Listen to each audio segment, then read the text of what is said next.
तो मोदी जी का नाम ही पनौती पड़ गया, पूरा देश देख रहा है। किसी ने ये सोचा कि ये जो टनल का काम चल रहा था, ये किसका चल रहा था? ये काम चल रहा था अडानी साहब का। जिस मुसलमान को ये आरएसएस बीजेपी पानी पी पी के कोसती है, आपको पता है वही 2 मुसलमान गए हैं जिन्होंने वेल्डिंग का काम किया है। राजस्थान चुनाव में आपने देखा होगा, पहली बार प्रचार करने के लिए विदेश से रसियन मंगाई गई। जो आदमी बादलों में हाथ हिलाने की वीडियो बनाता है, वो आदमी मजदूरों से बात करने की वीडियो नहीं बनाएगा। तो देश को पागल मत बनाइए, मोदी जी कोई जायजा नहीं ले रहे थे। लगातार 3 महीने से 5-5 शहादत हो रही हैं हमारे फौजियों की।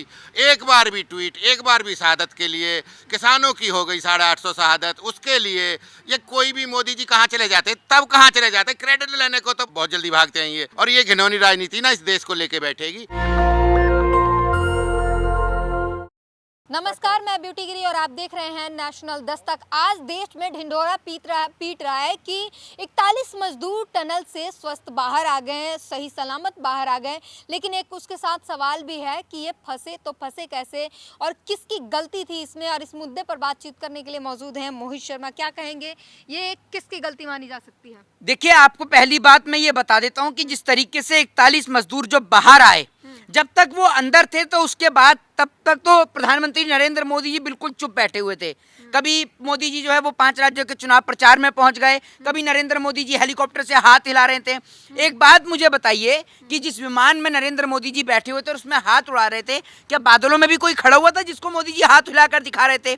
दूसरी बात ये कि देश के प्रधानमंत्री नरेंद्र मोदी जी जो हैं वो टनल में नहीं पहुंचे, क्योंकि सबसे बड़ा योगदान उन 41 जो मजदूर हैं उनको बचाने में सबसे बड़ा योगदान जो है वो नरेंद्र मोदी जी का रहा है। जानते हैं क्यों?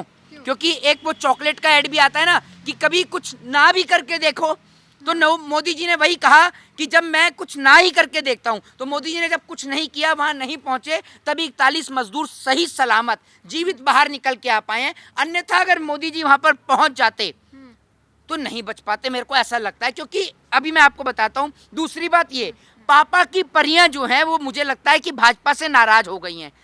अंजना ओम कश्यप के शो में उनकी एक संवाददाता ये कहती है कि मेरे यहाँ पहुँचते ही मैं लकी हूँ कि मेरे यहाँ पहुँचते ही मजदूर जो हैं वो बाहर आ गए हैं, मैं पनौती नहीं हूँ। मतलब अंजना ओम कश्यप के शो में पनौती चल रहा है, और जब से इंडिया वर्ल्ड कप हारी है तब से पनौती का जो ट्रेंड चल रहा है। फिर राहुल गांधी जो पनौती बोले हैं, उसके बाद से तो मोदी जी का नाम ही पनौती पड़ गया, पूरा देश देख रहा है।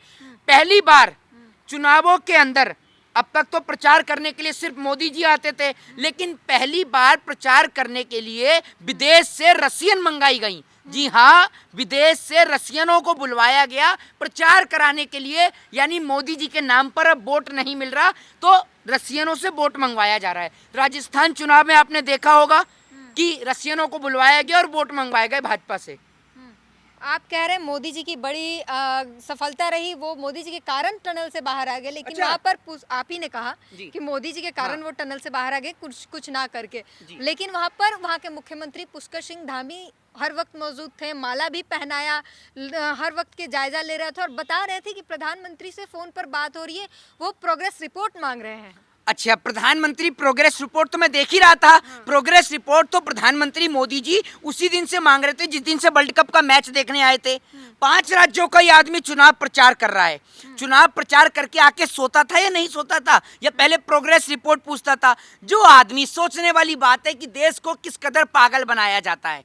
जो आदमी जब बाहर मजदूर निकल कर आए, उनकी फोन पर बात करते हुए वीडियोग्राफी करवाकर उसको वायरल करवा रहा है, तो अगर कोई आदमी सीएम से मजदूरों का जायजा लेगा तो आपको लगता है कि वो उसको रिकॉर्ड नहीं करेगा? जो आदमी बादलों में हाथ हिलाने की वीडियो बनाता है, वो आदमी मजदूरों से बात करने की वीडियो नहीं बनाएगा? तो देश को पागल मत बनाइए, मोदी जी कोई जायजा नहीं ले रहे थे। मोदी जी ने उस वक्त जायजा नहीं लिया जब देश की महिलाओं को निर्वस्त्र कर मणिपुर में घुमाया गया, वो अब क्या जायजा लेंगे मजदूरों का? और दूसरी बात ये, किसी ने ये सोचा कि ये जो टनल का काम चल रहा था, ये किसका चल रहा था? ये काम चल रहा था अडानी साहब का। ये किसी ने नहीं पूछा अब तक।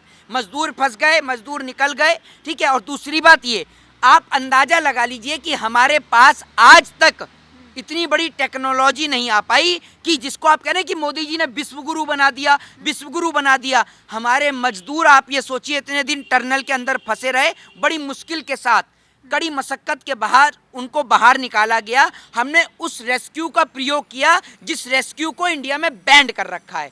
आपको पता होगा जो रेट वाला जो रेस्क्यू होता है उसको बैंड कर रखा है इंडिया में, उसी का प्रयोग करके मजदूरों को बाहर लाया गया टनल से। आप टनल की बाहर कर रहे हैं, बात कर रहे हैं अडानी अंबानी की बात कर रहे हैं, तो विकास अगर चाहिए तो टनल में या इन पहाड़ी इलाकों में अगर सुगम रास्ते चाहिए तो टनल खोदनी पड़ेंगे। अगर मेट्रो से चल रहे हैं आप तो दिल्ली में भी टनल है, टनल के माध्यम से ही चल रहा है, तो इसी को तो विकास कहते हैं। अच्छा, इसको विकास कहते हैं, वो बात आपकी सही है कि इसको विकास कहते हैं, लेकिन मैं ये पूछना चाहता हूँ कि जिस तरीके से वो मजदूर जो बाहर आए उसका सारा श्रेय नरेंद्र मोदी को दे दिया गया। मोदी जी ने वीडियो कॉल पे उनसे जो बात करी, फ़ोन पे जो बात करी, उसकी वीडियो बनवाकर जो वायरल करी गई। ये बताइए मुझे, इस देश के अंदर जो तमाम जो लोग जो लगे हुए थे मजदूरों को निकालने के लिए, और गोदी मीडिया पाइप के अंदर घुस गई, पाइप के अंदर घुस के जो रिपोर्टिंग कर रही थी वो उसको आपने नहीं देखा। तो पागलपंती की एक हद होती है, वो हदों को गोदी मीडिया ने पार कर दिया। पाइप के अंदर घुस के वहाँ पर वो टीआरपी बटोरने का काम कर रहे हैं, फिर उसके बाद में उनसे कह रहे हैं आप हंसिए। मतलब किस कदर की आप लोग रिपोर्टिंग कर रहे हैं, आपको शर्म नाम की जरा सी भी चीज़ नहीं है। वो मजदूर बाहर निकले हैं, उनके परिजन से आप बात कर रहे हैं। एक परिजन बताते हैं कि मेरे एक बेटे की मौत पहले भी हो चुकी है और अब मेरा दूसरा बेटा फंसा हुआ, और मैं अपने जो गहने जेवर हैं उनको गिरवी रखकर मैं यहाँ पर अपने बेटे को देखने के लिए आया हूँ। सरकार की तरफ से मैं ये देखना चाहता हूँ, इस देश में कई हजार मजदूर, कई लाख, हजार नहीं कई लाख मजदूर ऐसे ही मरते हैं। कभी कोई बिल्डिंग बनाने के दौरान मजदूर मर जाते हैं, ठीक है, कभी कोई मजदूर काम करते में मर जाता है। और मजदूरों की आप बात कर रहे हैं, मोदी जी आपने बात तो कर ली मजदूरों से, आपको पता है इस देश में मजदूर का कितना बुरा हाल है। एक वीडियो में सोशल मीडिया पे देख रहा था, एक बेचारा चने बेच रहा था तो उसको पुलिस डंडे मार के भगा रही थी। वो सर पे उसने चने रख रखे थे और वो रो रहा, वो कह रहा कि उत्तर प्रदेश की वीडियो, जी उत्तर प्रदेश की वो वीडियो, वो रो रहा और वो कह रहा कि इससे मेरे बच्चे पलते हैं, इससे मैं अपने बच्चों को पालता हूं, अब क्या मैं चोरी चकारी करूं। तो आप जिन मजदूरों की बात कर रहे हैं, आपकी सरकार के राज में आपकी पुलिस उन मजदूरों को डंडे से मारती है। आप आ जाइए उत्तर प्रदेश के अंदर, लखनऊ के अंदर चारबाग स्टेशन के पास, चाहे आप उत्तर प्रदेश के अंदर वो जो गोमती रिवर फ्रंट बनाया गया वहां पर आप जाकर देख लीजिए, वहां पर कितनी बेरहमी के साथ में मजदूरों को मारा जाता है, पीटा जाता है, सिर्फ उनको ठेली और खोमचा लगाने के लिए। मैं पूछना चाहता हूं कि इस देश में मजदूरों का जो लाइसेंस बनता है जिससे वो अपना उत्पाद को बेच सके, वो लाइसेंस नहीं बनता क्योंकि बहुत गरीब आदमी है। जो सर पे चने बेच रहा है, 5 रुपए के चने बेचने वाला आदमी घूसखोर सरकार के राज में कैसे अपना लाइसेंस बनवा पाएगा। पीछे एक दलील भी है, उसका जवाब दीजिएगा कि कहा जाता है कि मजदूर ठीक है वहाँ चने लगा रहे हैं, लेकिन वहाँ पर साफ सफाई के पर्पज से पुलिस हटा रही है, क्योंकि वहाँ लोग इकट्ठा होंगे, खाएंगे, फिर उसकी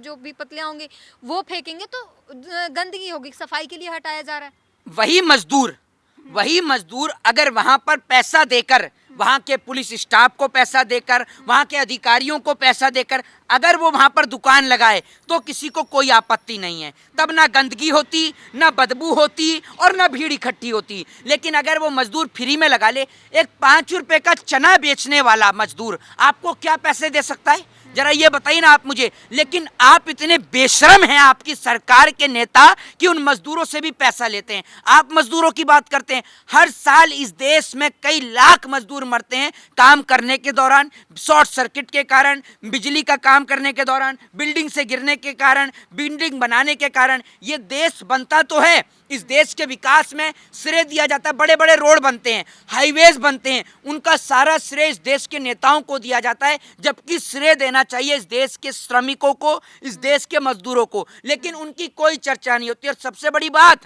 देश की सरकार उन श्रमिकों के लिए टोल भी फ्री नहीं करती है। श्रमिकों के लिए टोल फ्री, लेकिन नेताओं के लिए टोल फ्री है हर जगह। तो ये स्थिति है इस देश की जो पूरा देश देख रहा है।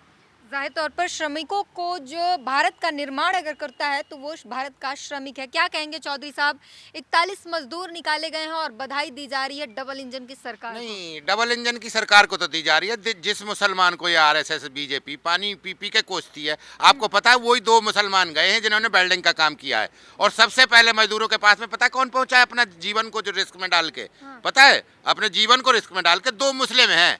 वो ही सबसे पहले वेल्डिंग मशीन लेके गए हैं, तो मतलब उन्होंने आप- वेल्ड किया, वही आप खींच के इसमें लाए भी 41 हिंदुओं को। सांप्रदायिकता लगाएंगे, हिंदू हाँ मुसलमान नहीं, करेंगे। ये जो करते हैं ये तो बहुत बढ़िया करते हैं। अब इनसे पता तो करो कि वो क्यों खींच के जो लाया है मुसलमान को, उसको नहीं अप्रिशिएट करोगे। मोदी जी ले देंगे सारा क्रेडिट, उन्हीं को मिलेगा क्या? मोदी जी को सारा क्रेडिट? मोदी जी तो अपने उसमें प्रचार में व्यस्त थे। और जब ये टनल खोद रहे थे तो इन्होंने रेल लाइन डालनी चाहिए थी। रेल लाइन डाल के रेल में वो मलबा हाथ के हाथ लाना चाहिए था, जैसे मेट्रो में होता है। और उसके बाद में जो मलबा गिरा है उसके ऊपर ड्रिलिंग कुछ डिस्टेंस पे 200 से 300 मीटर पर जो अब ड्रिल की है ना लास्ट में 3 दिन में, यही ड्रिल अगर हॉरिजॉन्टल ड्रिल ये पहले ही करके छोड़ देते तो दिक्कत नहीं होती ना कि मजदूरों को। पहले पता नहीं था ना नहीं, पहले पता नहीं है, प्रिकॉशन ली जाती है जो कंस्ट्रक्शन का वर्क होता है या ऐसा जो वर्क होता है जहाँ कुछ ना कुछ आशंका होती है ना, कुछ ना कुछ होने की, तो उसमें जहाँ पता है हमें कि ये टनल बन रही है, टनल में कुछ भी हो सकता है, मलबा कभी भी खिसक सकता है। और बहुत ही वो उसके लिए इन्होंने पहले से पहले ही इंतजाम करने चाहिए थे। वो TBM जो आई थी अमेरिका वाली जो मंगाई है, उसका ब्लेड फंस रहा है, और ब्लेड फंसने के बाद में वो ब्लेड ही टूट गया, पूरी मशीन ही टूट गई, क्योंकि उसमें पत्थर मिक्स था। और जिसमें पत्थर मिक्स होता है तो वो उसको TBM जो होती है, जो ब्लेड होते हैं ना, उनको तोड़ देती है, और तोड़ने के बाद में वो वहीं क्रैश हो गई। अब क्रैश होने के बाद में जो सुविधा पहले इन्होंने प्रिकॉशन लेने थे, जो सावधानी लेनी थी, इन्होंने पहले की नहीं कहीं भी, और अब बन रहे हैं वो हमने कर दिया। अरे एक बात बताओ ना, लगातार 3 महीने से 5 शहीद हो रहे हैं। मतलब आप कह रहे हैं पूरी गलती सरकार की है। जम्मू कश्मीर में हर महीने लगातार 3 महीने से 5-5 शहादत हो रही हैं हमारे फौजियों की। एक बार भी ट्वीट, एक बार भी शहादत के लिए, किसानों की हो गई 850 शहादत, उसके लिए ये कोई भी मोदी जी कहाँ चले जाते, तब कहाँ चले जाते, क्रेडिट लेने को तो बहुत जल्दी भागते हैं ये कि मैंने निकलवा दिया, इन्होंने निकलवा दिया। अरे तुमने कहाँ निकलवा, तुमने एक ट्वीट तो उनके लिए किया नहीं, जितने शहीद हो रहे हैं।